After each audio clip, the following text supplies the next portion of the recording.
गर्मियों की दोपहर थी। जंगल की जमीन तप रही थी। गर्मी का दिन था। पूरा जंगल सूखा पड़ा था। भूख से परेशान एक लोमड़ी इधर उधर घूम रही थी। उसकी आंखों में थकावट और दिल में एक उम्मीद थी। लोमड़ी धीरे धीरे जंगल में चल रही थी, थकी टूटी और बिल्कुल अकेली। हे भगवान, आज तीसरा दिन है, कुछ भी खाने को नहीं मिला। ना कोई फल, ना कोई शिकारी।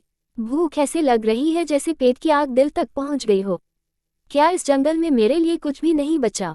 क्या मैं ऐसे ही हर रोज भूख से तड़पती रहूंगी और एक दिन ऐसे ही मर जाऊंगी क्या?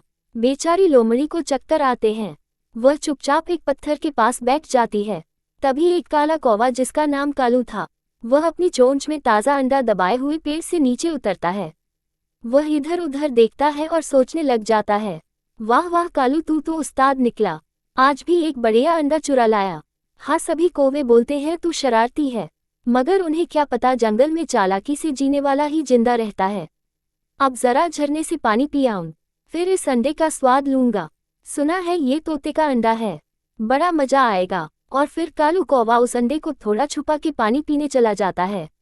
वहां लोमड़ी की नज़र उस अंडे पर पड़ जाती है। अरे ये क्या, ये तो एक अंडा लगता है किसी ने अभी अभी रखा है। ये तो गरम है। उफ भगवान, तूने मेरी सुन ली। आज मेरी भूख मिटेगी। चल अब तू मेरे साथ, अब तू मेरे पेट की आग बुझाएगा। और फिर लोमड़ी उस अंडे को उठाकर एक पेड़ के नीचे चली जाती है और एक पेड़ के नीचे बैठकर आराम से उस अंडे को खाने ही वाली थी। लेकिन अचानक से वे अंडा हिलने लग जाता है। अंडे को हिलता देख लोमड़ी के चेहरे पर डर और हैरानी दोनों उभर आते हैं। अरे अरे, ये तो हिल रहा है।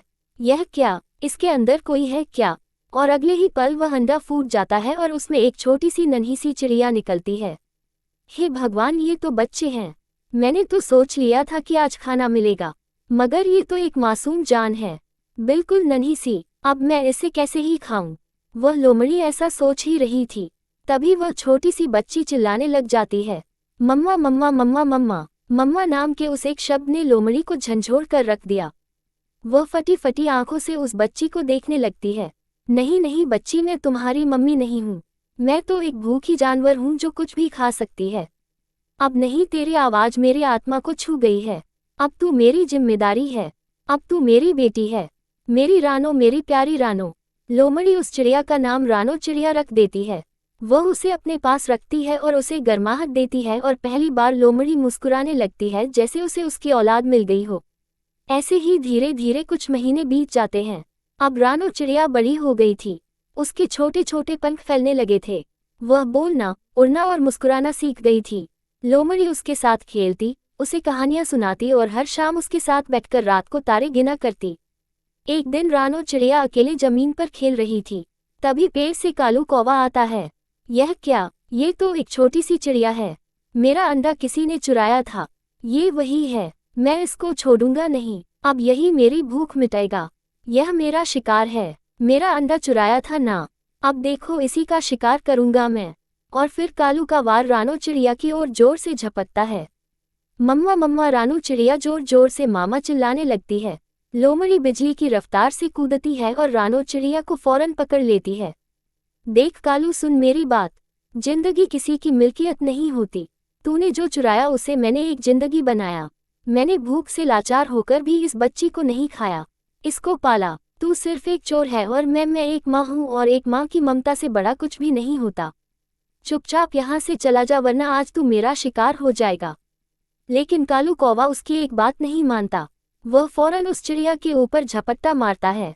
लेकिन लोमड़ी को ये देखकर गुस्सा आ जाता है। वह फौरन कालू कौवे पर हमला कर देती है और अपने नुकीले दांतों से उसे दबोच लेती है। रानो बेटी, अब तो देख, तेरे ऊपर जो भी बुरी नजर डालेगा उसका यही अंजाम होगा। और फिर लोमड़ी कालू कौवे को मार देती है और उसे खा जाती है।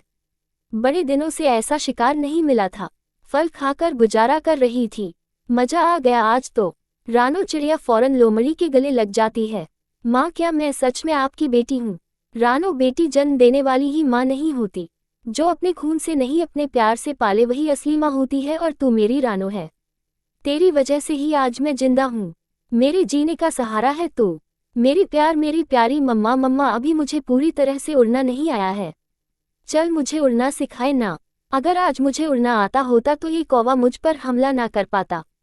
ठीक है, कल सुबह मैं तुझे उड़ना सिखाऊंगी। अभी रात होने वाली है, चलो अपनी गुफा की ओर चलते हैं। ऐसे ही लोमड़ी रानो चिड़िया को लेकर गुफा की ओर आ जाती है। लोमड़ी अपने पास रानो चिड़िया को सुला लेती है। ऐसे ही सुबह हो जाती है। सुबह लोमड़ी रानो चिड़िया को उड़ना सिखाती है। रानो चिड़िया भी पूरे दिल से उड़ना सीख रही थी।